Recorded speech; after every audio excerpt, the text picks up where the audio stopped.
Chapter 10. The Opulence of the Absolute. Verse 1.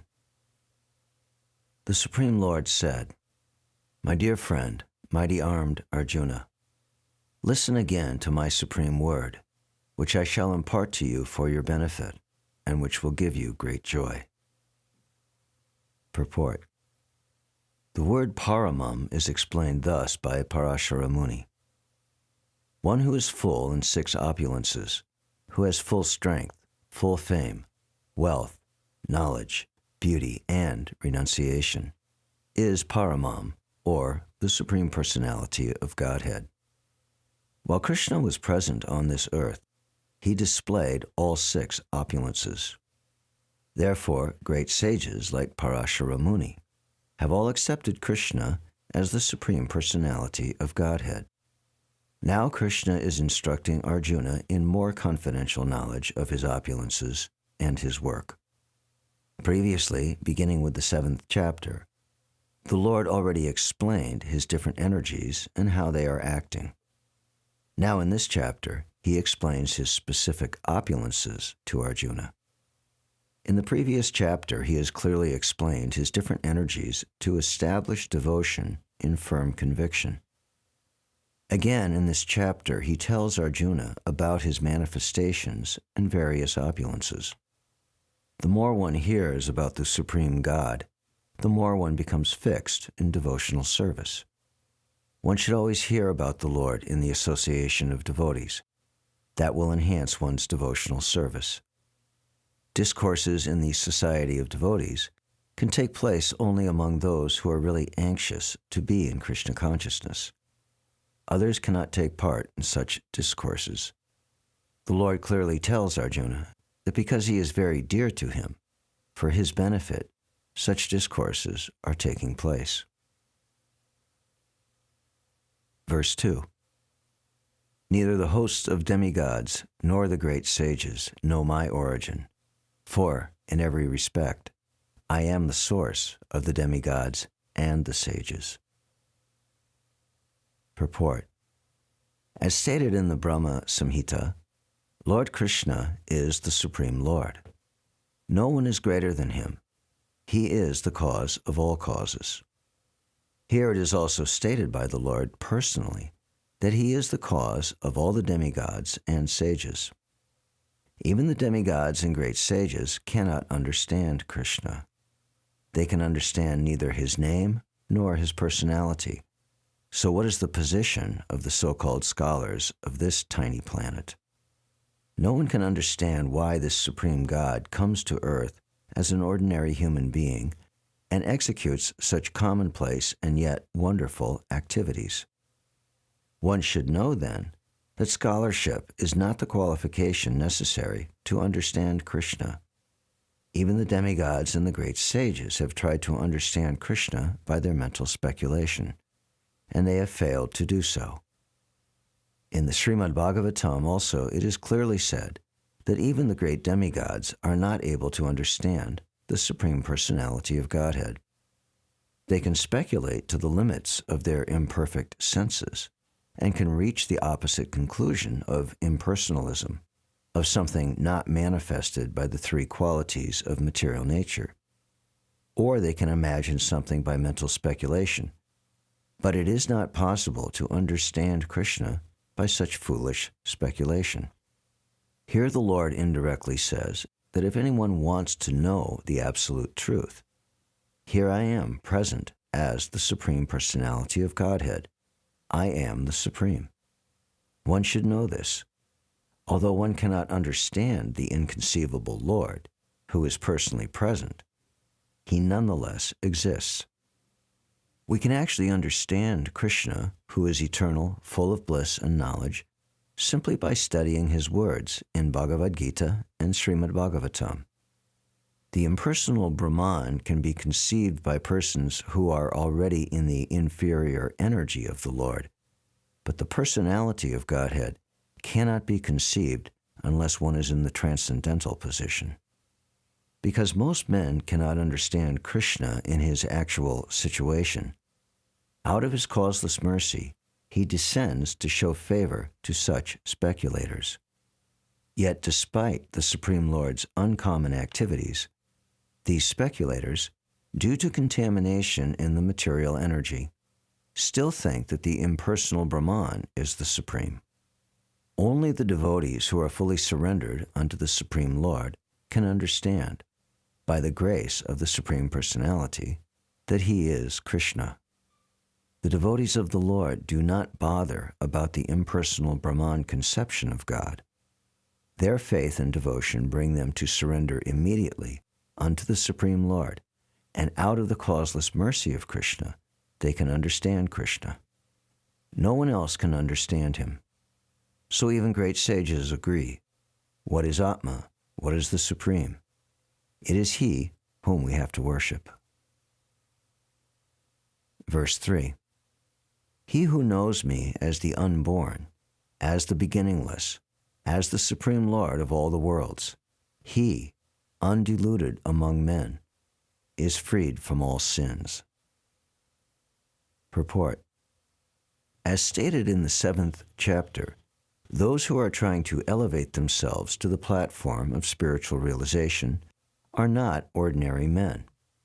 They are superior to millions and millions of ordinary men who have no knowledge of spiritual realization. But out of those actually trying to understand their spiritual situation, one who can come to the understanding that Krishna is the Supreme Personality of Godhead, the proprietor of everything, the unborn, is the most successful spiritually realized person. In that stage only, when one has fully understood Krishna's supreme position, can one be free completely from all sinful reactions. Here the word ajam, meaning unborn, should not be confused with the living entities who are described in the 2nd chapter as ajam. The Lord is different from the living entities who are taking birth and dying due to material attachment. The conditioned souls are changing their bodies, but his body is not changeable. Even when he comes to this material world, he comes as the same unborn. Therefore, in the 4th chapter, it is said that the Lord, by his internal potency, is not under the inferior material energy, but is always in the superior energy. He was existing before the creation, and he is different from his creation. All the demigods were created within this material world, but as far as Krishna is concerned, it is said that he is not created. Therefore, Krishna is different even from the great demigods like Brahma and Shiva. And because he is the creator of Brahma, Shiva, and all the other demigods, he is the Supreme Person of all planets. Sri Krishna is therefore different from everything that is created, and anyone who knows him as such immediately becomes liberated from all sinful reaction. One must be liberated from all sinful activities to be in the knowledge of the Supreme Lord. Only by devotional service can he be known, and not by any other means, as stated in Bhagavad Gita. One should not try to understand Krishna as a human being. As stated previously, only a foolish person thinks him to be a human being. This is again expressed here in a different way. A man who is not foolish, who is intelligent enough to understand the constitutional position of the Godhead, is always free from all sinful reactions. If Krishna is known as the son of Devaki, then how can he be unborn? That is also explained in Srimad Bhagavatam. When he appeared before Devaki and Vasudeva, he was not born as an ordinary child. He appeared in his original form, and then he transformed himself into an ordinary child. Anything done under the direction of Krishna is transcendental. It cannot be contaminated by the material reactions, which may be auspicious or inauspicious. The conception that there are things auspicious and inauspicious in the material world is more or less a mental concoction because there is nothing auspicious in the material world. Everything is inauspicious because the very material mask is inauspicious. We simply imagine it to be auspicious. Real auspiciousness depends on activities in Krishna consciousness, in full devotion and service. Therefore, if we at all want our activities to be auspicious, then we should work under the directions of the Supreme Lord. Such directions are given in authoritative scriptures such as Srimad Bhagavatam and Bhagavad Gita, or from a bona fide spiritual master. Because the spiritual master is the representative of the Supreme Lord, his direction is directly the direction of the Supreme Lord. The spiritual master, saintly persons, and scriptures direct in the same way. There is no contradiction in these three sources. All actions done under such direction are free from the reactions of pious or impious activities of this material world. The transcendental attitude of the devotee in the performance of activities is actually that of renunciation, and this is called sannyas. Anyone acting under the direction of the Supreme Lord is actually a sannyasi and a yogi, and not the man who has simply taken the dress of the sannyasi or a pseudo-yogi. Verses 4 and 5. Intelligence, knowledge, freedom from doubt and delusion, forgiveness, truthfulness, self-control and calmness, pleasure and pain, birth, death, fear, fearlessness, nonviolence, equanimity, satisfaction, austerity, charity, fame, and infamy are created by me alone. Purport. The different qualities of living entities, be they good or bad, are all created by Krishna, and they are described here. Intelligence refers to the power of analyzing things in proper perspective, and knowledge refers to understanding what is spirit and what is matter. Ordinary knowledge obtained by a university education pertains only to matter, and it is not accepted here as knowledge. Knowledge means knowing the distinction between spirit and matter. In modern education, there is no knowledge about the spirit. They are simply taking care of the material elements and bodily needs. Therefore, academic knowledge is not complete. Asamoha, freedom from doubt and delusion, can be achieved when one is not hesitant and when he understands the transcendental philosophy. Slowly but surely he becomes free from bewilderment. Nothing should be accepted blindly. Everything should be accepted with care and with caution. Kshama, forgiveness, should be practiced, and one should excuse the minor offenses of others. Satyam, truthfulness, means that facts should be presented as they are, for the benefit of others. Facts should not be misrepresented. According to social conventions, it is said that one can speak the truth only when it is palatable to others. But that is not truthfulness. The truth should be spoken in a straight and forward way, so that others will understand actually what the facts are. If a man is a thief, and if people are warned that he is a thief, that is truth. Although sometimes the truth is unpalatable, one should not refrain from speaking it.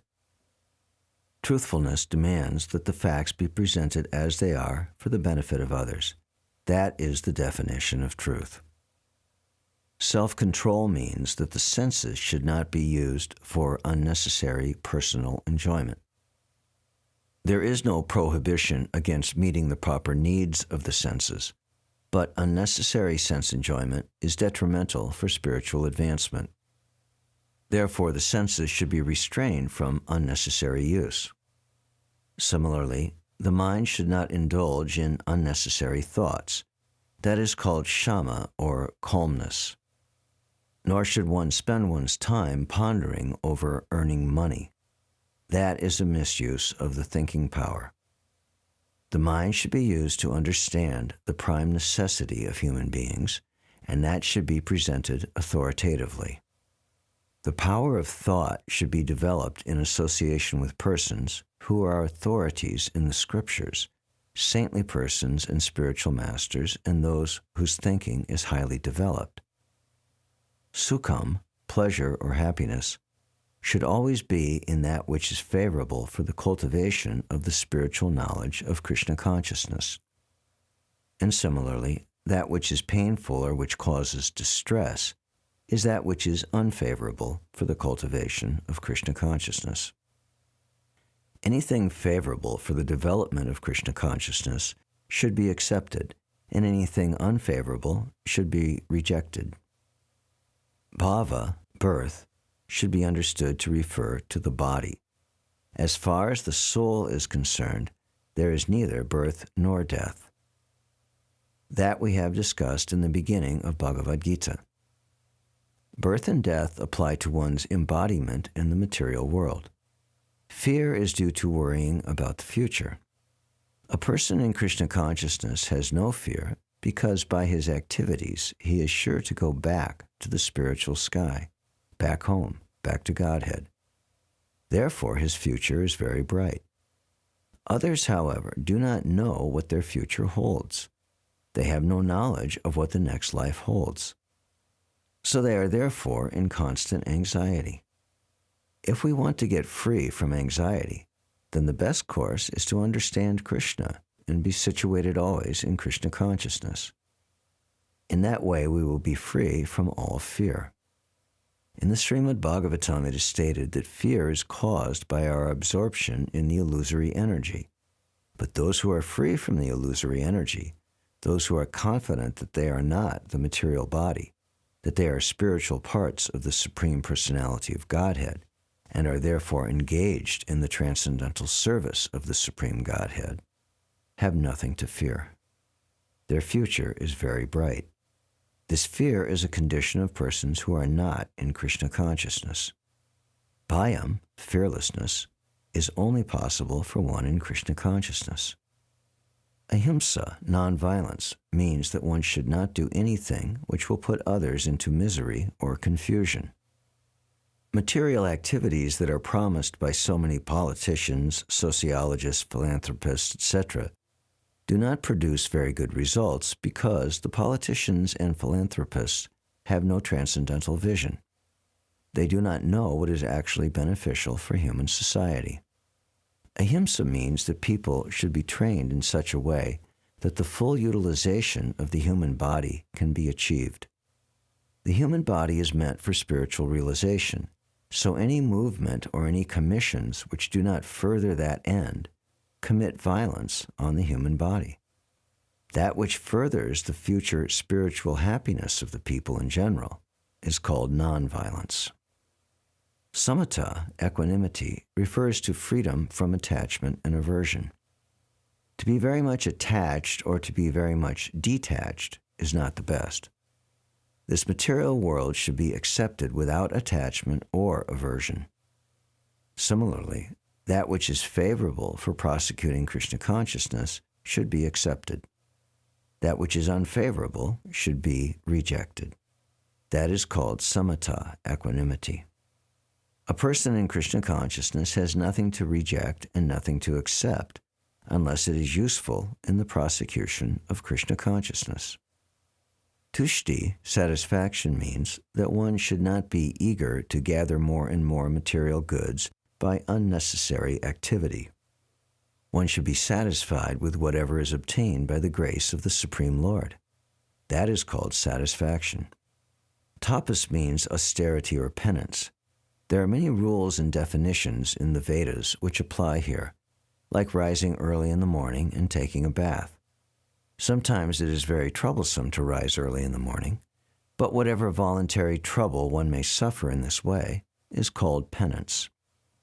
Similarly, there are prescriptions for fasting on certain days of the month.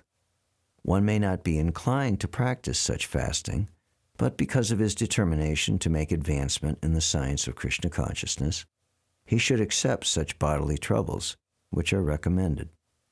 However, one should not fast unnecessarily or against Vedic injunctions. One should not fast for some political purpose, That is described in Bhagavad Gita as fasting in ignorance, and anything done in ignorance or passion does not lead to spiritual advancement.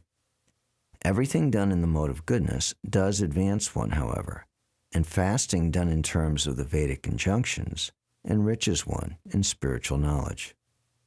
As far as charity is concerned, one should give 50% of his earnings to some good cause.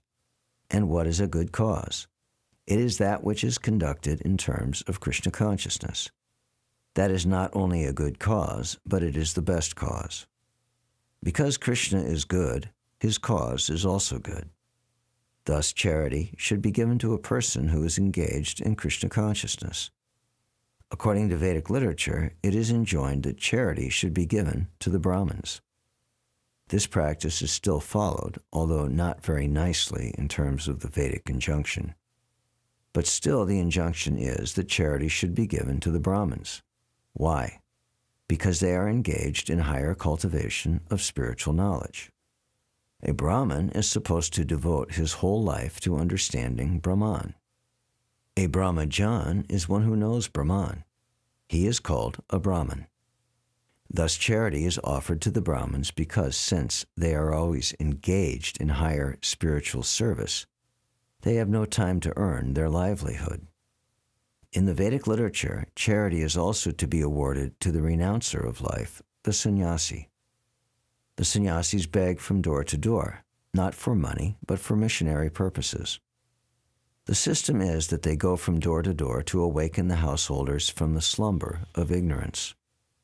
Because the householders are engaged in family affairs and have forgotten their actual purpose in life, awakening their Krishna consciousness, it is the business of the sannyasis to go as beggars to the householders and encourage them to be Krishna conscious. As it is said in the Vedas, one should awake and achieve what is due him in this human form of life. This knowledge and method is distributed by the sannyasis. Hence, charity is to be given to the renouncer of life, to the Brahmins, and similar good causes, not to any whimsical cause. Yasha, fame, should be according to Lord Chaitanya, who said that a man is famous when he is known as a great devotee. That is real fame. If one has become a great man in Krishna consciousness, and it is known, then he is truly famous. One who does not have such fame is infamous. All these qualities are manifest throughout the universe in human society and in the society of the demigods. There are many forms of humanity on other planets, and these qualities are there. Now, for one who wants to advance in Krishna consciousness, Krishna creates all these qualities, but the person develops them himself from within. One who engages in the devotional service of the Supreme Lord develops all the good qualities, as arranged by the Supreme Lord. Of whatever we find, good or bad, the origin is Krishna. Nothing can manifest in this material world which is not in Krishna. That is knowledge. Although we know that things are differently situated, we should realize that everything flows from Krishna. Verse 6. The 7 great sages, and before them the 4 other great sages, and the Manus, progenitors of mankind, are born out of my mind, and all creatures in these planets descend from them. Purport.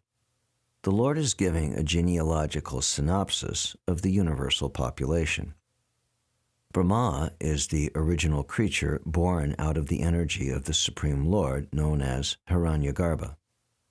And from Brahma, all the 7 great sages, and before them 4 other great sages, named Sanaka, Sananda, Sanatan, and Sanat Kumar, and the 14 Manus, are manifest.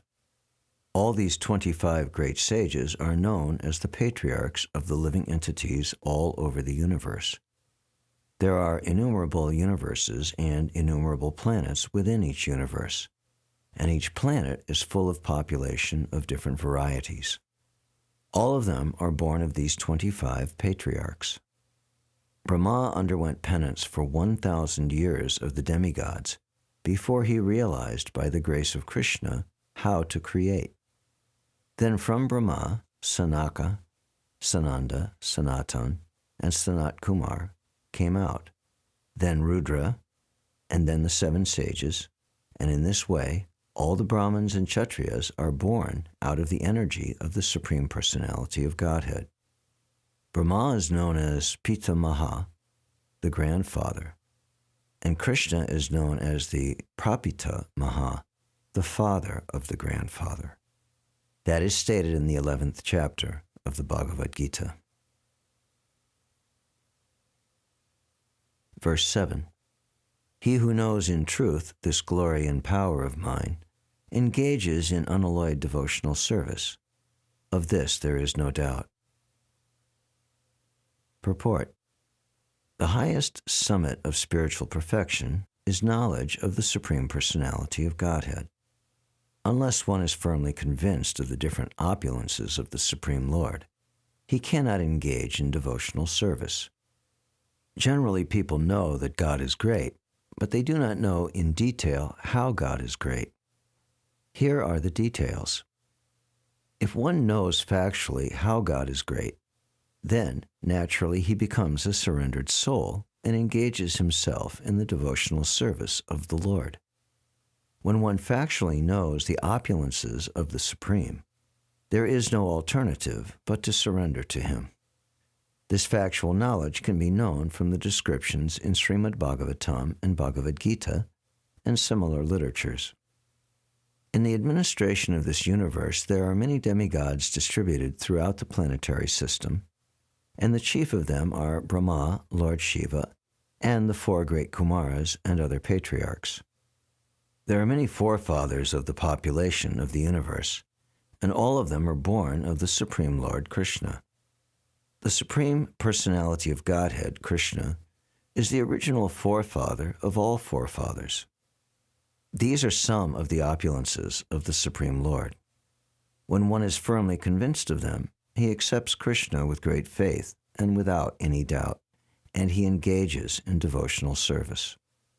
All this particular knowledge is required in order to increase one's interest in the loving devotional service of the Lord.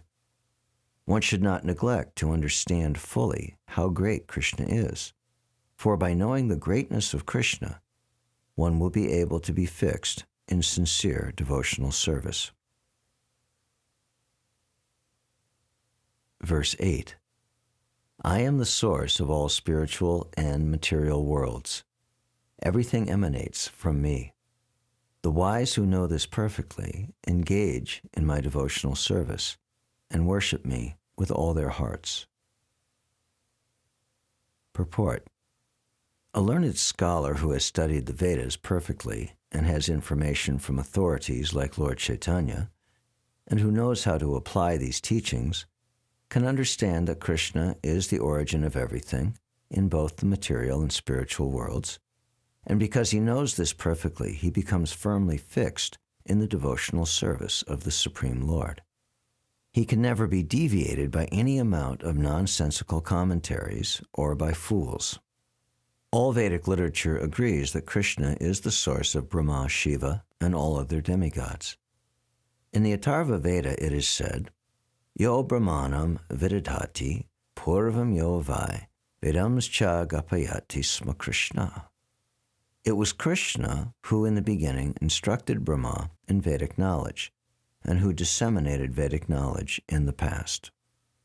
Then again it is said, Ata Purusho Havai Narayano Kamayata Praja Srijaya Ityupakramya. Then the Supreme Personality, Narayan, desired to create living entities. Again it is said, Narayanad Brahmajayate, Narayanad Prajapati Prajayate, Narayanad Indrojayate, Narayanad Astau Vasavojayante, Narayanad Eka Dasha Rudra Jayante, Narayanad Dwadasha Ditya. From Narayan, Brahma is born, and from Narayan, the patriarchs are also born. From Narayan, Indra is born. From Narayan, the great Vasus are born. From Narayan, the 11 Rudras are born. From Narayan, the 12 Adityas are born. It is said in the same Vedas, Brahmanyo Devaki Putra. The son of Devaki, Krishna, is the Supreme Personality. Then it is said, Eko vai Narayana asina Brahma na ishano napo nagni samao neme jav apraviti na nakshatrani na suryase akaki na ramatetsa jananta stasya yatra chandogai kriya manas takari samgyaka stuti stama stoma muchate. In the beginning of the creation, there was only the Supreme Personality, Narayan. There was no Brahma, no Shiva, no fire, no moon, no stars in the sky, no sun. There was only Krishna, who creates all and enjoys all. In the many Puranas, it is said that Lord Shiva was born from the highest, the Supreme Lord Krishna. And the Vedas say that it is the Supreme Lord, the creator of Brahma and Shiva, who is to be worshipped. In the Moksha Dharma, Krishna also says, Prajapatim cha rudram chapyaham eva srijami vaita himam na vijanito mama maya vimohata. The patriarchs, Shiva and others, are created by me, though they do not know that they are created by me because they are deluded by my illusory energy. In Varaha Purana, it is also said, Narayana paro devas tasmad jatas chatur mukha tasmad rudro bhavad deva sacha sarva gitam gata. Narayan is the Supreme Personality of Godhead, and from him Brahma was born, from whom Shiva was born. Lord Krishna is the source of all generations, and he is called the most efficient cause of everything. He says that because everything is born of me. I am the original source of all. Everything is under me. No one is above me. There is no supreme controller other than Krishna. One who understands Krishna in such a way from a bona fide spiritual master and from Vedic literature, who engages all his energy in Krishna consciousness, becomes a truly learned man. In comparison to him, all others who do not know Krishna properly are but fools. Only a fool would consider Krishna to be an ordinary man. A Krishna-conscious person should not be bewildered by fools.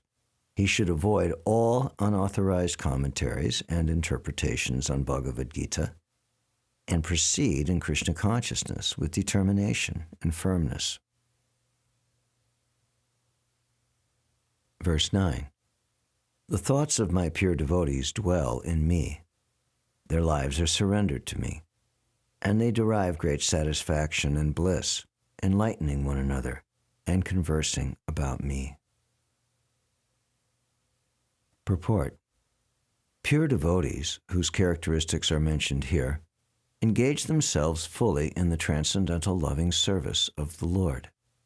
Their minds cannot be diverted from the lotus feet of Krishna. Their talks are solely on the transcendental subjects. The symptoms of the pure devotees are described in this verse specifically.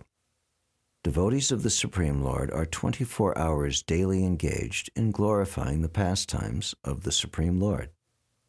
Their hearts and souls are constantly submerged in Krishna, and they take pleasure in discussing him with other devotees. In the preliminary stage of devotional service, they relish the transcendental pleasure from the service itself, and in the mature stage, they are actually situated in love of God. Once situated in that transcendental position, they can relish the highest perfection, which is exhibited by the Lord in his abode. Lord Chaitanya likens transcendental devotional service to the sowing of a seed in the heart of the living entity. There are innumerable living entities traveling throughout the different planets of the universe. And out of them, there are a few who are fortunate enough to meet a pure devotee and get the chance to understand devotional service. This devotional service is just like a seed, and if it is sown in the heart of a living entity, And if he goes on hearing and chanting Hare Krishna, Krishna Krishna, Hare Hare, Hare Rama, Rama Rama, Hare Hare, that seed fructifies, just as the seed of a tree fructifies with regular watering. The spiritual plant of devotional service gradually grows and grows until it penetrates the covering of the material universe and enters into the Brahma Jyotir effulgence in the spiritual sky. In the spiritual sky also, that plant grows more and more until it reaches the highest planet, which is called Goloka Vrindavan, the supreme planet of Krishna. Ultimately, the plant takes shelter under the lotus feet of Krishna and rests there. Gradually, as a plant grows fruits and flowers, that plant of devotional service also produces fruits, and the watering process in the form of chanting and hearing goes on. This plant of devotional service is fully described in the Chaitanya Charitamrita. It is explained there that when the complete plant takes shelter under the lotus feet of the Supreme Lord, one becomes fully absorbed in love of God. Then he cannot live even for a moment without being in contact with the Supreme Lord, just as a fish cannot live without water. In such a state, the devotee actually attains the transcendental qualities in contact with the Supreme Lord. The Srimad Bhagavatam is also full of such narration about the relationship between the Supreme Lord and his devotees. Therefore, the Srimad Bhagavatam is very dear to the devotees. In this narration, there is nothing about material activities, sense gratification, or liberation. Srimad Bhagavatam is the only narration in which the transcendental nature of the Supreme Lord and his devotees is fully described. Thus, the realized souls in Krishna consciousness take continual pleasure in hearing such transcendental literatures, just as a young boy and girl take pleasure in association. Verse 10. To those who are constantly devoted and worship me with love, I give the understanding by which they can come to me. Purport. In this verse, the word buddhi yogam is very significant.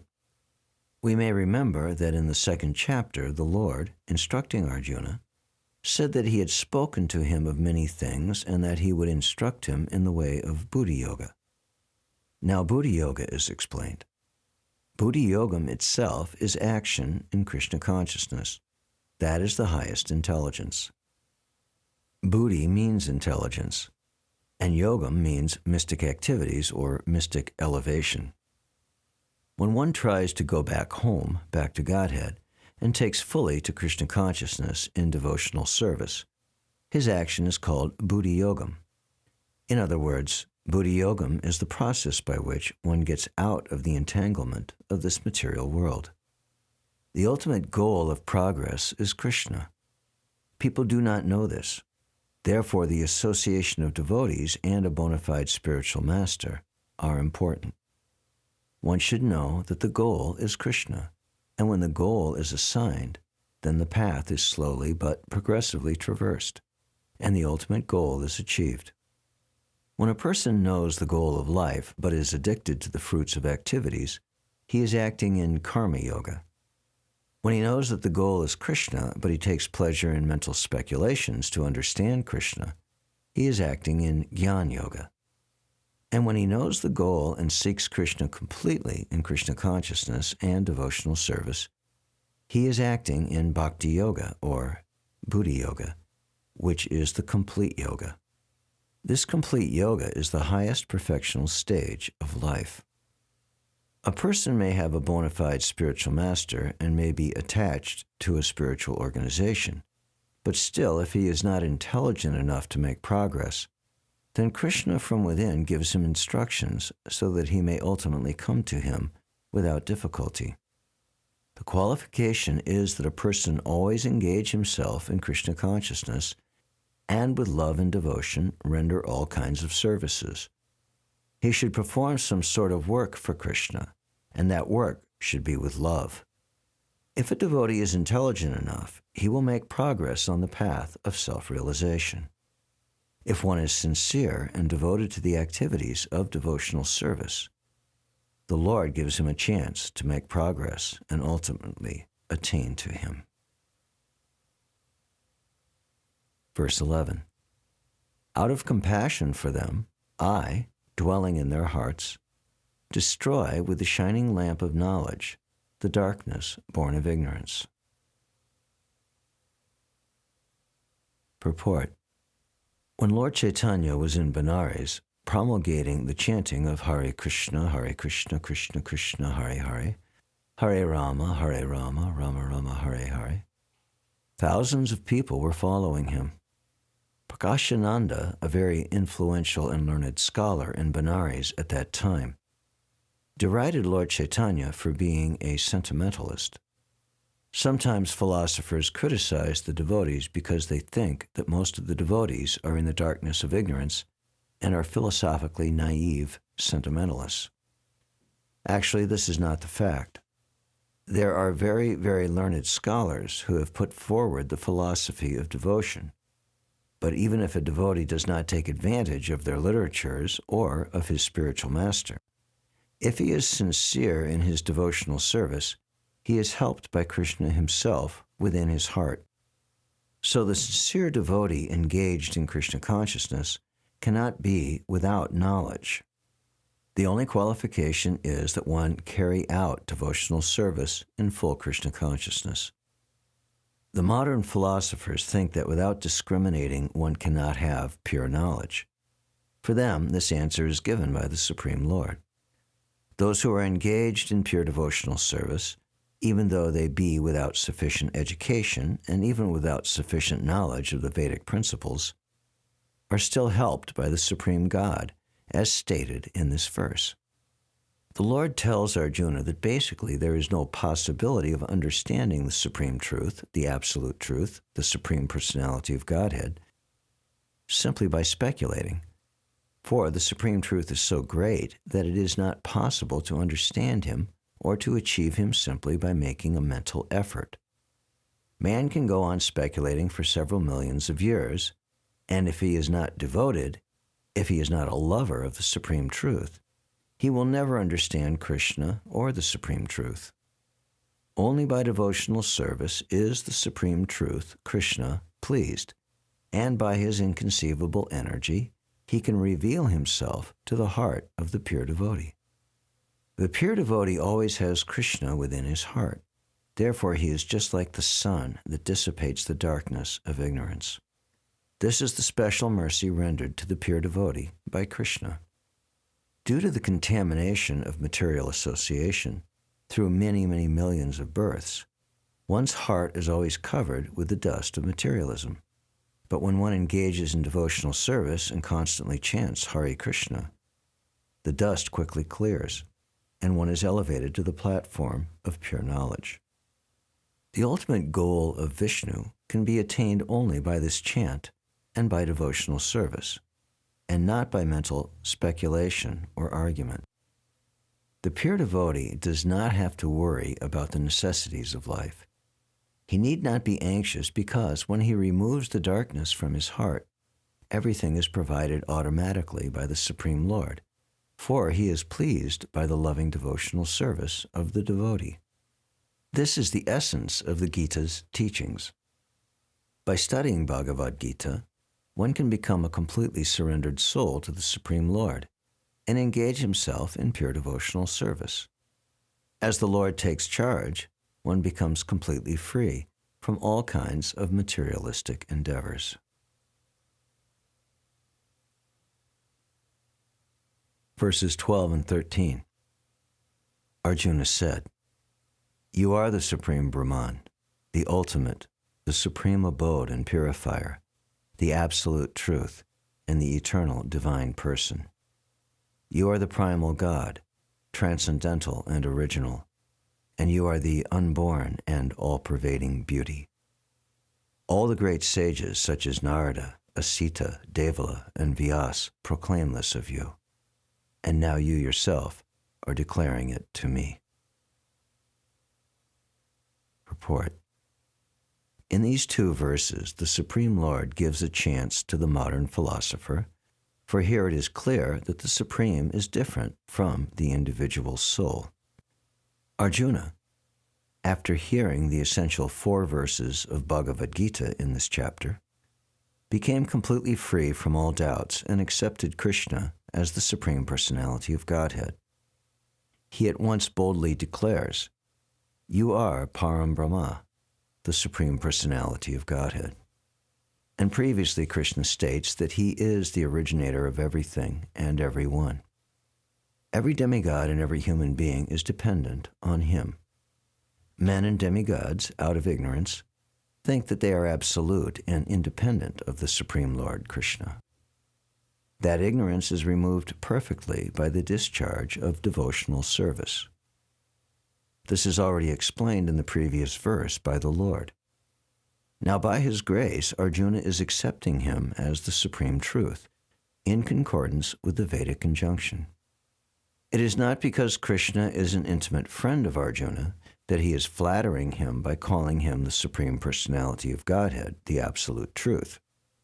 Whatever Arjuna says in these 2 verses is confirmed by Vedic truth. Vedic injunctions affirm that only one who takes to devotional service to the Supreme Lord can understand him, whereas others cannot. Each and every word of this verse spoken by Arjuna is confirmed by Vedic injunction. In the Kena Upanishad, it is stated that the Supreme Brahman is the rest for everything, and Krishna has already explained that everything is resting on him. The Mundaka Upanishad confirms that the Supreme Lord, in whom everything is resting, can be realized only by those who engage constantly in thinking of him. This constant thinking of Krishna is smaranam, one of the methods of devotional service. It is only by devotional service to Krishna that one can understand his position and get rid of this material body. In the Vedas, the Supreme Lord is accepted as the purest of the pure. One who understands that Krishna is the purest of the pure can become purified from all sinful activities. One cannot be disinfected from sinful activities unless he surrenders unto the Supreme Lord. Arjuna's acceptance of Krishna as the Supreme Pure complies with the injunctions of Vedic literature. This is also confirmed by great personalities, of whom Narada is the chief. Krishna is the Supreme Personality of Godhead, and one should always meditate upon him and enjoy one's transcendental relationship with him. He is the supreme existence. He is free from bodily needs, birth, and death. Not only does Arjuna confirm this, but all the Vedic literatures, the Puranas, and histories. In all Vedic literatures, Krishna is thus described, and the Supreme Lord himself also says in the 4th chapter, "Although I am unborn, I appear on this earth to establish religious principles." He is the supreme origin. He has no cause, for he is the cause of all causes, and everything is emanating from him. This perfect knowledge can be had by the grace of the Supreme Lord. Here Arjuna expresses himself through the grace of Krishna. If we want to understand Bhagavad Gita, we should accept the statements in these 2 verses. This is called the Parampara system, acceptance of the disciplic succession. Unless one is in the disciplic succession, he cannot understand Bhagavad Gita. It is not possible by so-called academic education. Unfortunately, those proud of their academic education, despite so much evidence in Vedic literatures, stick to their obstinate conviction that Krishna is an ordinary person. Verse 14. O Krishna, I totally accept as truth all that you have told me. Neither the gods nor demons, O Lord, know thy personality. Purport. Arjuna herein confirms that persons of faithless and demonic nature cannot understand Krishna. He is not even known by the demigods, so what to speak of the so-called scholars of this modern world? By the grace of the Supreme Lord, Arjuna has understood that the supreme truth is Krishna, and that he is the perfect one. One should therefore follow the path of Arjuna.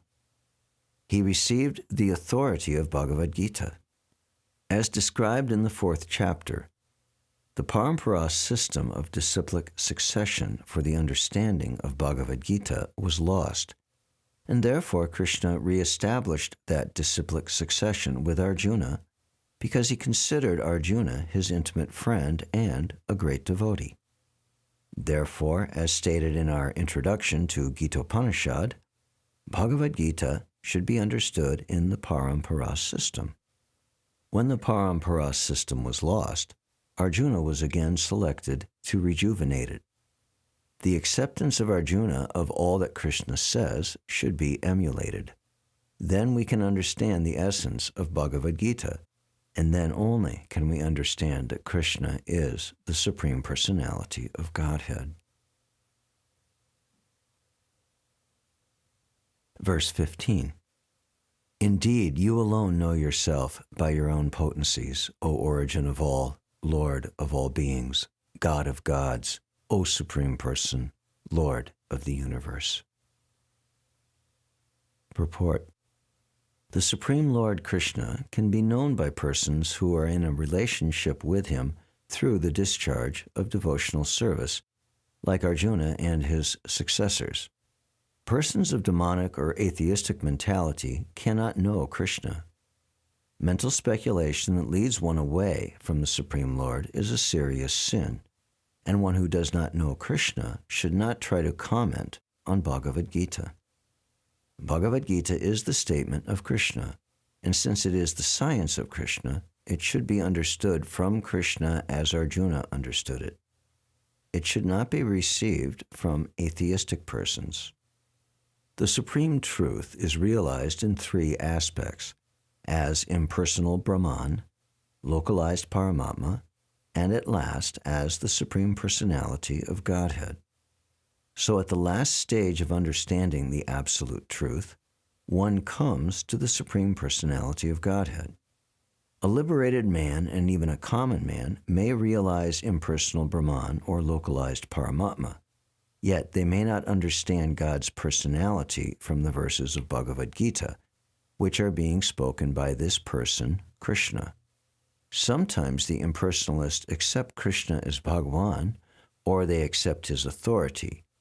Yet many liberated persons cannot understand Krishna as Purushottama, the Supreme Person, the Father of all living entities. Therefore Arjuna addresses him as Purushottama. And if one comes to know him as the Father of all the living entities, still one may not know him as the Supreme Controller. Therefore he is addressed here as Bhutesha, the Supreme Controller of everyone. And even if one knows Krishna as the Supreme Controller of all living entities, still one may not know that he is the origin of all the demigods. Therefore he is addressed herein as Deva Deva, the worshipful God of all demigods. And even if one knows him as the worshipful God of all demigods, one may not know that he is the supreme proprietor of everything. Therefore he is addressed as Jagatpati. Thus the truth about Krishna is established in this verse by the realization of Arjuna, and we should follow in the footsteps of Arjuna to understand Krishna as he is. Verse 16. Please tell me in detail of your divine powers, by which you pervade all these worlds and abide in them. Purport. In this verse it appears that Arjuna is already satisfied with his understanding of the Supreme Lord Krishna. By Krishna's grace, Arjuna has personal experience, intelligence, and knowledge, and whatever else a person may have through all these agencies, and he has understood Krishna as the Supreme Personality of Godhead. For him there is no doubt, yet he is asking Krishna to explain his all-pervading nature, so that in the future people will understand, especially the impersonalists, how he exists in his all-pervading aspect through his different energies. One should know that this is being asked by Arjuna on behalf of the common people. Verse 17. How should I meditate on you? In what various forms are you to be contemplated, O blessed Lord? Purport. As it is stated in the previous chapter, the Supreme Personality of Godhead is covered by his Yoga Maya. Only surrendered souls and devotees can see him. Now Arjuna is convinced that his friend, Krishna, is the Supreme Godhead, but he wants to know the general process by which the all-pervading Lord can be understood by the common man. No common man, including the demons and atheists, can know Krishna because he is guarded by his Yoga Maya energy. Again, these questions are asked by Arjuna for their benefit. The superior devotee is not only concerned for his own understanding, but for the understanding of all mankind. Out of his mercy, because he is a Vaishnava, a devotee, Arjuna is opening the understanding for the common man as far as the all-pervasiveness of the Supreme is concerned. He addresses Krishna specifically as Yogin because Sri Krishna is the master of the Yogamaya energy by which he is covered and uncovered to the common man. The common man who has no love for Krishna cannot always think of Krishna. Therefore, he has to think materially. Arjuna is considering the mode of thinking of the materialistic persons of this world. Because materialists cannot understand Krishna spiritually, they are advised to concentrate the mind on physical things and try to see how Krishna is manifested by physical representations. Verse 18. Tell me again in detail, O Janardhan Krishna, of your mighty potencies and glories, for I never tire of hearing your ambrosial words. Purport. A similar statement was made to Sutta Goswami by the rishis of Naimisharanya, headed by Shonaka. That statement is, Vayam tuna vitrapyama uttama shloka vikrame, yach trinvatam rasagyanam swadu swadu pade pade. One can never be satiated even though one continuously hears the transcendental pastimes of Krishna, who is glorified by Vedic hymns. Those who have entered into a transcendental relationship with Krishna relish in every step descriptions of the pastimes of the Lord. Thus, Arjuna is interested to hear about Krishna, specifically how he remains as the all-pervading Supreme Lord. Now, as far as Amritam, nectar, is concerned, any narration or statement concerning Krishna is just like nectar. And this nectar can be perceived by practical experience. Modern stories, fiction, and histories are different from the transcendental pastimes of the Lord in that one will tire of hearing mundane stories, but one never tires of hearing about Krishna. It is for this reason only that the history of the whole universe is replete with references to the pastimes of the incarnations of Godhead. For instance, the Puranas are histories of bygone ages that relate the pastimes of the various incarnations of the Lord. In this way, the reading matter remains forever fresh, despite repeated readings. Verse 19. The blessed Lord said, Yes, I will tell you of my splendorous manifestations, but only of those which are prominent, O Arjuna. For my opulence is limitless.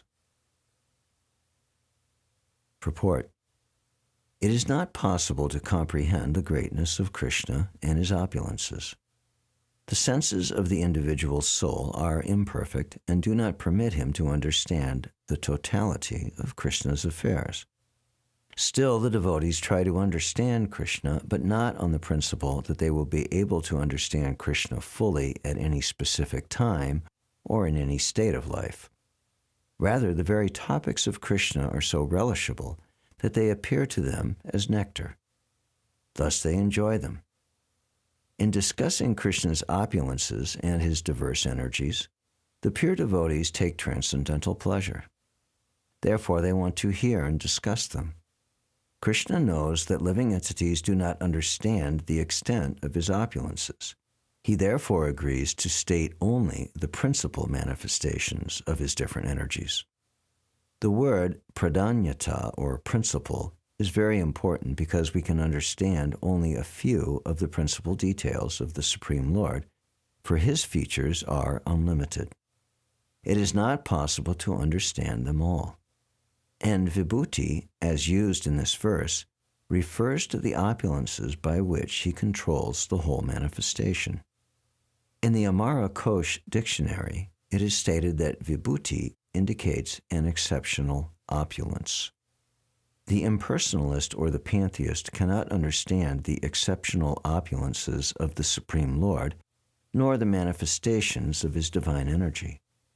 Both in the material world and in the spiritual world, his energies are distributed in every variety of manifestation. Now Krishna is describing what can be directly perceived by the common man. Thus, part of his variegated energy is described in this way. Verse 20. I am the Self, O Gudakesh, seated in the hearts of all creatures. I am the beginning, the middle, and the end of all beings.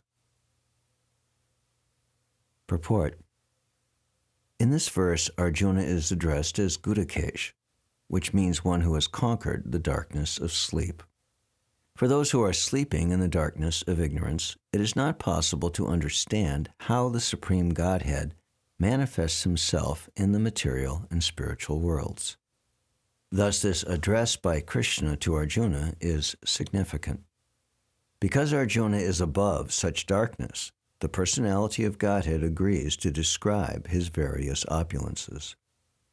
Krishna first informs Arjuna that he is the self or soul of the entire cosmic manifestation by dint of his primary expansion.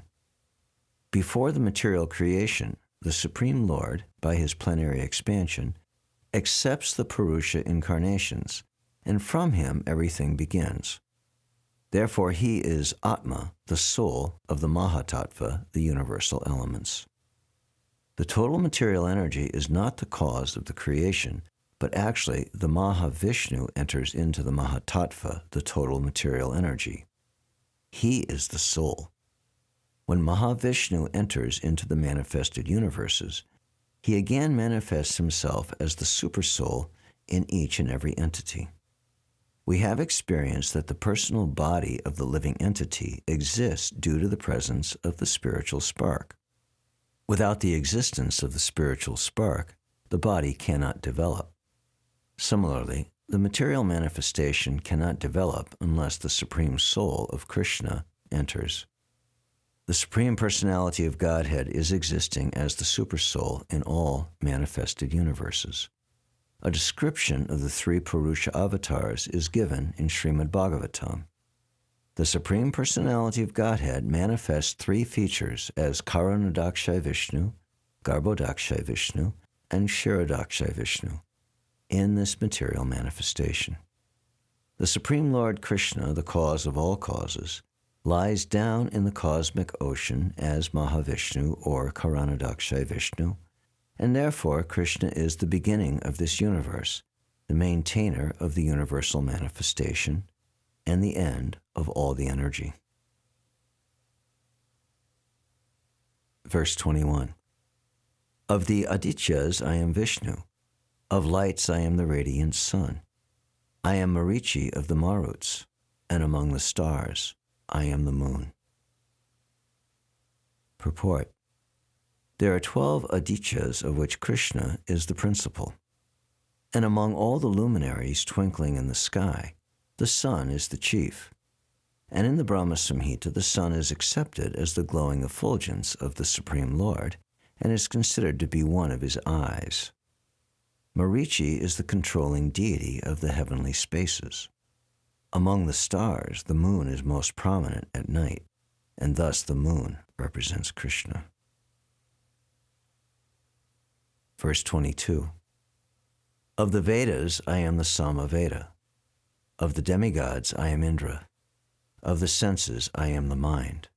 And in living beings I am the living force, knowledge. Purport. The difference between matter and spirit is that matter has no consciousness like the living entity. Therefore, this consciousness is supreme and eternal. Consciousness cannot be produced by a combination of matter.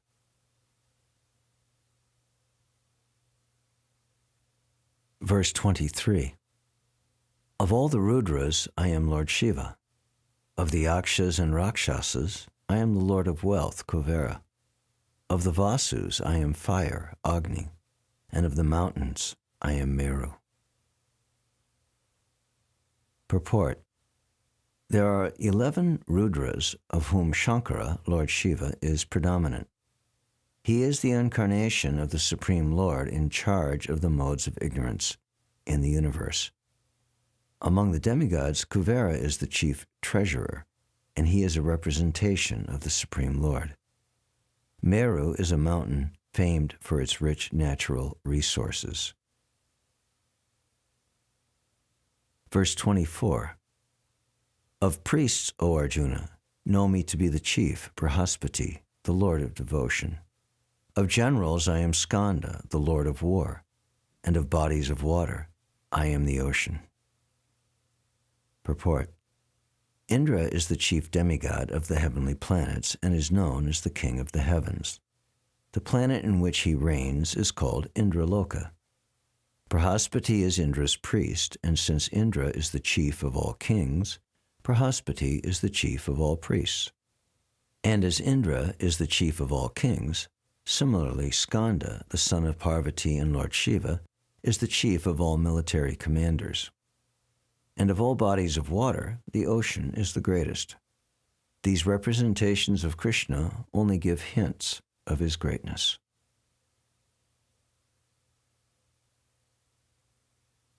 Verse 25. Of the great sages, I am Bhrigu. Of vibrations, I am the transcendental Om. Of sacrifices, I am the chanting of the holy names, Japa. And of immovable things, I am the Himalayas. Purport. Brahma, the first living creature within the universe, created several sons for the propagation of various kinds of species. The most powerful of his sons is Bhrigu, who is also the greatest sage. Of all the transcendental vibrations, the Om, or Omkara, represents the Supreme. Of all the sacrifices, the chanting of Hare Krishna, Krishna Krishna, Hare Hare, Hare Rama, Rama Rama, Hare Hare, is the purest representation of Krishna. Sometimes animal sacrifices are recommended, but in the sacrifice of Hare Krishna, there is no question of violence. It is the simplest and the purest. Whatever is sublime in the worlds is a representation of Krishna. Therefore, the Himalayas, the greatest mountains in the world, also represent him. The mountain named Meru was mentioned in a previous verse, but Meru is sometimes movable, whereas the Himalayas are never movable. Thus, the Himalayas are greater than Meru. Verse 26. Of all trees I am the holy fig tree, and amongst sages and demigods I am Narada. Of the singers of the gods, the Gandharvas, I am Chitrarat, and among perfected beings I am the sage Kapila. Purport. The fig tree, or Ashvata, is one of the most beautiful and highest trees, and people in India often worship it as one of their daily morning rituals.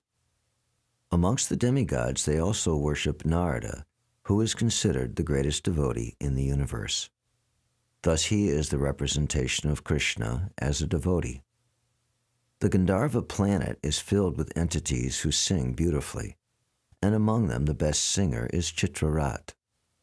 Among the perpetually living entities, Kapila is considered an incarnation of Krishna, and his philosophy is mentioned in the Srimad Bhagavatam. Later on, another Kapila became famous, but his philosophy was atheistic. Thus there is a gulf of difference between them. Verse 27. Of horses know me to be Uchaishrava, who rose out of the ocean, born of the elixir of immortality. Of lordly elephants I am Airavata, and among men I am the monarch. Purport. The devotee demigods and the demons, or asuras, once took a sea journey. On this journey, nectar and poison were produced, and Lord Shiva drank the poison. From the nectar were produced many entities, of which there was a horse named Uchaishrava. Another animal produced from the nectar was an elephant named Airavata. Because these two animals were produced from nectar, they have special significance, and they are representatives of Krishna. Amongst the human beings, the king is the representative of Krishna because Krishna is the maintainer of the universe, and the kings, who are appointed on account of their godly qualifications, are maintainers of their kingdoms.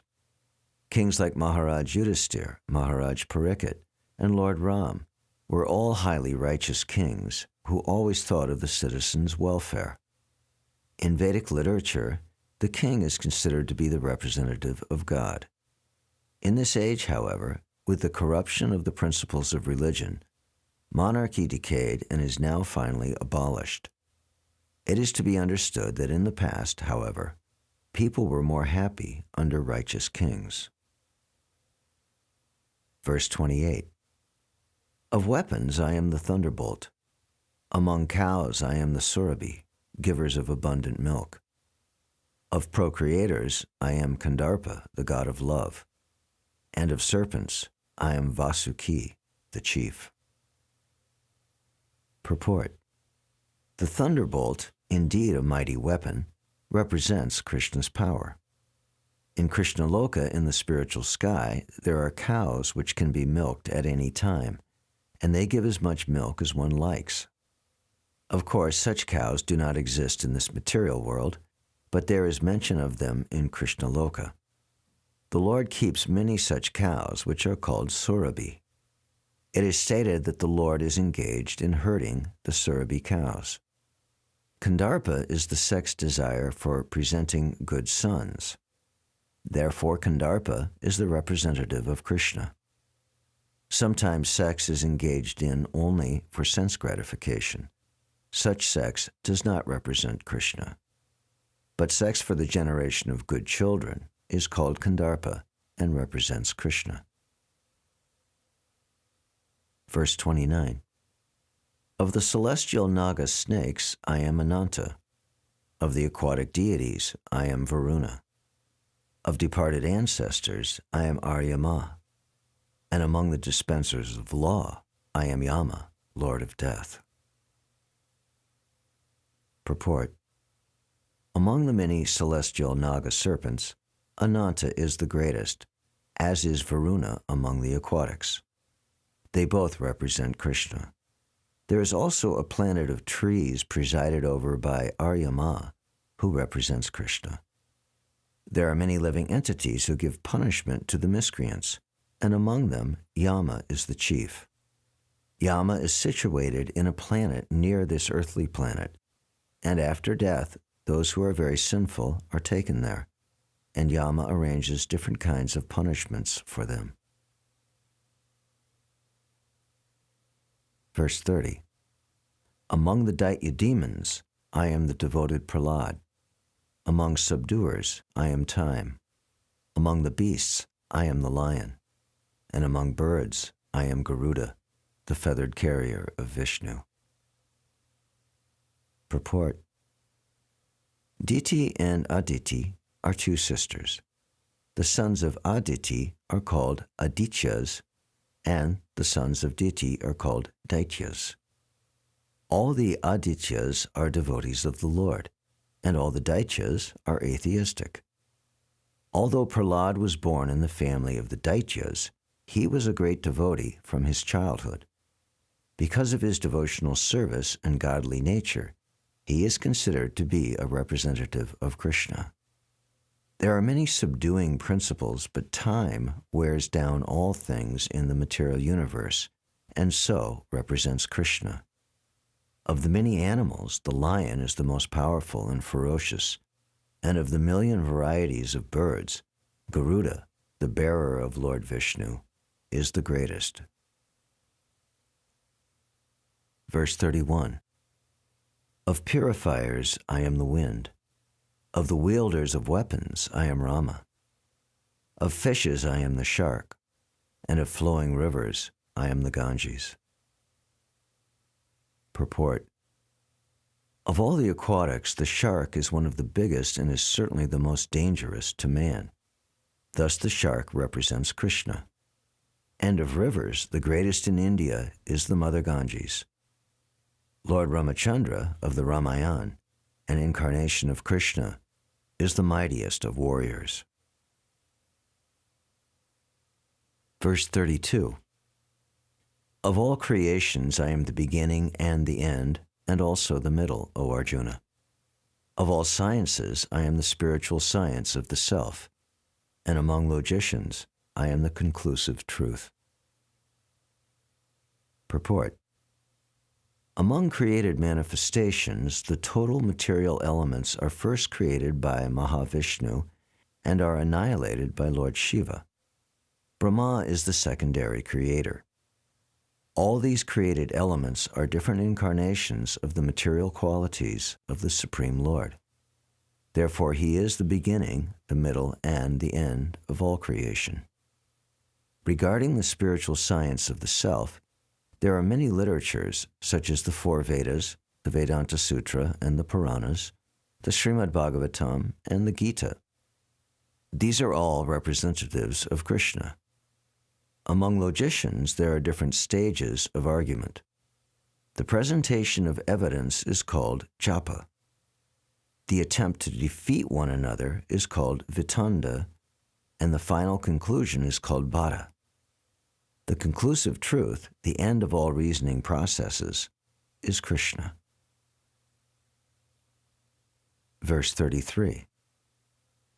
Of letters I am the letter A, and among compounds I am the dual word. I am also inexhaustible time, and of creators I am Brahma, whose manifold faces turn everywhere.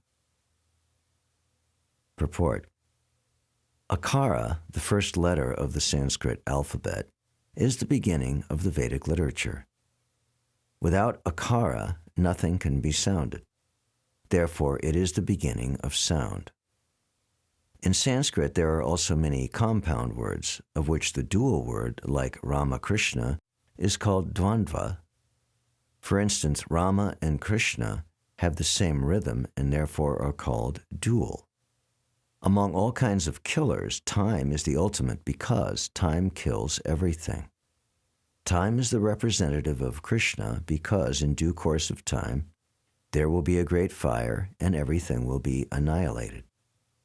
Among the creators and living entities, Brahma is the chief.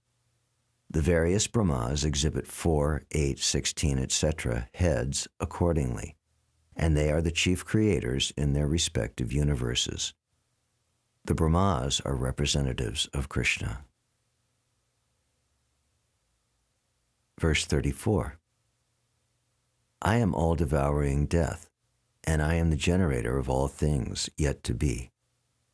Among women I am fame, fortune, speech, memory, intelligence, faithfulness, and patience. Purport. As soon as a man is born, he dies at every moment. Thus death is devouring every living entity at every moment, but the last stroke is called death itself. That death is Krishna. All species of life undergo 6 basic changes. They are born, they grow, they remain for some time, they reproduce, they dwindle, and finally vanish. Of these changes, the first is deliverance from the womb, and that is Krishna. The first generation is the beginning of all future activities. The 6 opulences listed are considered to be feminine. If a woman possesses all of them or some of them, she becomes glorious. Sanskrit is a perfect language and is therefore very glorious. After studying, if one can remember the subject matter, he is gifted with good memory, or smriti. One need not read many books on different subject matters.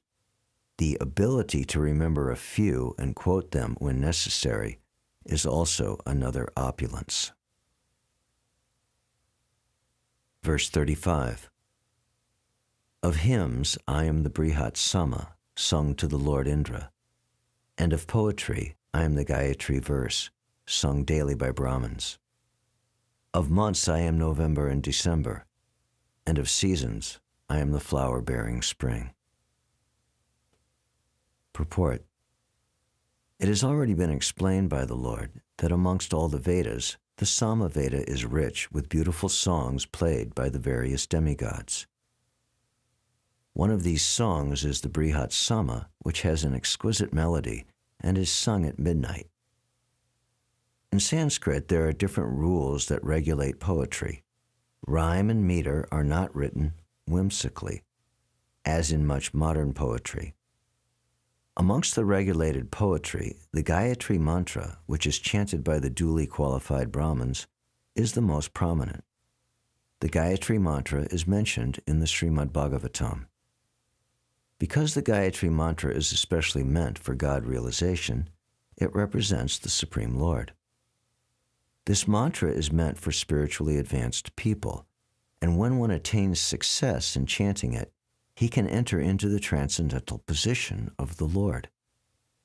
One must first acquire the qualities of the perfectly situated person, the qualities of goodness according to the laws of material nature, in order to chant the Gayatri mantra.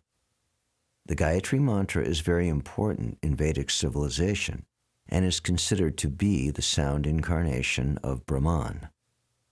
Brahma is its initiator, and it is passed down from him in disciplic succession.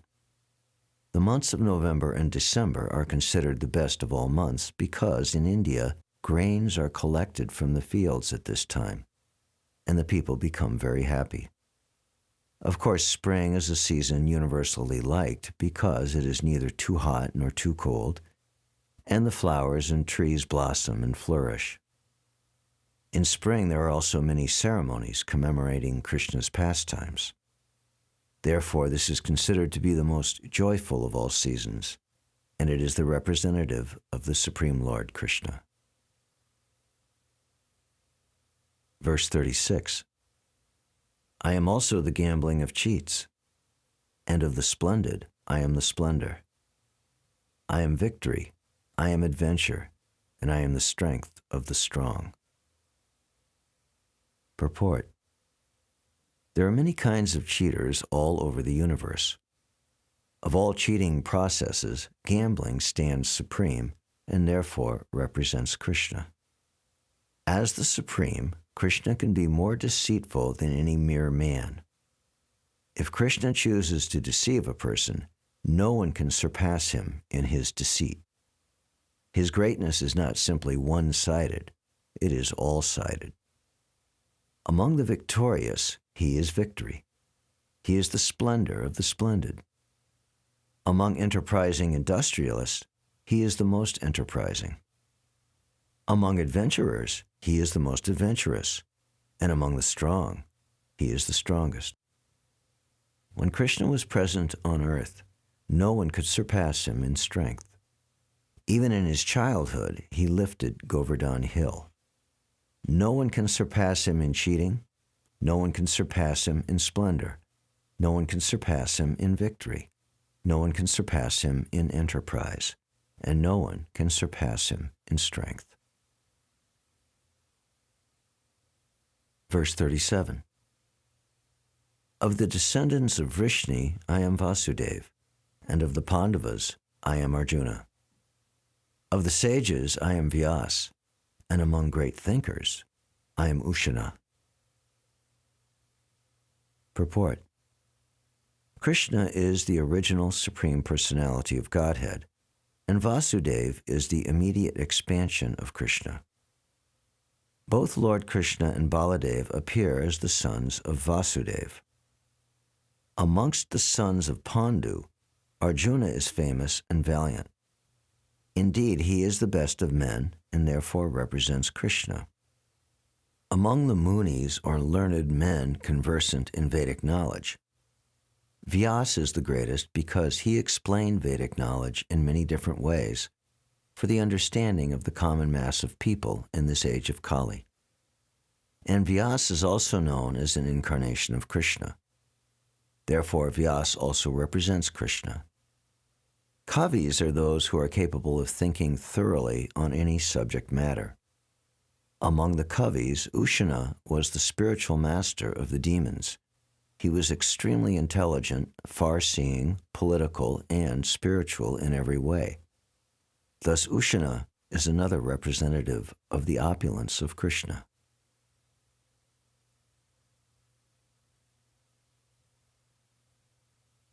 Verse 38. Among punishments I am the rod of chastisement, and of those who seek victory I am morality. Of secret things I am silence, and of the wise I am wisdom. Purport. There are many suppressing agents, of which the most important are those that cut down the miscreants. When miscreants are punished, the rod of chastisement represents Krishna. Among those who are trying to be victorious in some field of activity, the most victorious element is morality. Among the confidential activities of hearing, thinking, and meditating, silence is most important because by silence one can make progress very quickly. The wise man is he who can discriminate between matter and spirit, between God's superior and inferior natures. Such knowledge is Krishna himself. Verse 39. Furthermore, O Arjuna, I am the generating seed of all existences. There is no being, moving or unmoving, that can exist without me. Purport. Everything has a cause, and that cause or seed of manifestation is Krishna. Without Krishna's energy, nothing can exist. Therefore, he is called omnipotent. Without his potency, neither the movable nor the unmovable can exist. Whatever existence is not founded on the energy of Krishna is called Maya, that which is not. Verse 40. O mighty conqueror of enemies, there is no end to my divine manifestations. What I have spoken to you is but a mere indication of my infinite opulences. Purport. As stated in the Vedic literature, although the opulences and energies of the Supreme are understood in various ways, there is no limit to such opulences. Therefore, not all the opulences and energies can be explained. Simply a few examples are being described to Arjuna to pacify his inquisitiveness. Verse 41. Know that all beautiful, glorious, and mighty creations spring from but a spark of my splendor. Purport. Any glorious or beautiful existence should be understood to be but a fragmental manifestation of Krishna's opulence, whether it be in the spiritual or material world. Anything extraordinarily opulent should be considered to represent Krishna's opulence. Verse 42. But what need is there, Arjuna, for all this detailed knowledge? With a single fragment of myself, I pervade and support this entire universe. Purport. The Supreme Lord is represented throughout the entire material universes by his entering into all things as the Supersoul. The Lord here tells Arjuna that there is no point in understanding how things exist in their separate opulence and grandeur. He should know that all things are existing due to Krishna's entering them as Supersoul. From Brahma, the most gigantic entity, on down to the smallest ant, all are existing because the Lord has entered each and all and is sustaining them. Worship of demigods is discouraged herein because even the greatest demigods like Brahma and Shiva only represent part of the opulence of the Supreme Lord. He is the origin of everyone born, and no one is greater than him. He is samata, which means that no one is superior to him and that no one is equal to him. In the Vishnu mantra, it is said that one who considers the Supreme Lord Krishna in the same category with demigods, be they even Brahma or Shiva, becomes at once an atheist. If, however, one thoroughly studies the different descriptions of the opulences and expansions of Krishna's energy, then one can understand, without any doubt, the position of Lord Sri Krishna and can fix his mind in the worship of Krishna without deviation. The Lord is all-pervading by the expansion of his partial representation, the Supersoul, who enters into everything that is. Pure devotees, therefore, concentrate their minds in Krishna consciousness in full devotional service. Therefore, they are always situated in the transcendental position. Devotional service and worship of Krishna are very clearly indicated in this chapter in verses 8 to 11. That is the way of pure devotional service. How one can attain the highest devotional perfection of association with the Supreme Personality of Godhead has been thoroughly explained in this chapter. Thus end the Bhaktivedanta purports to the 10th chapter of the Srimad Bhagavad Gita in the matter of the opulence of the Absolute.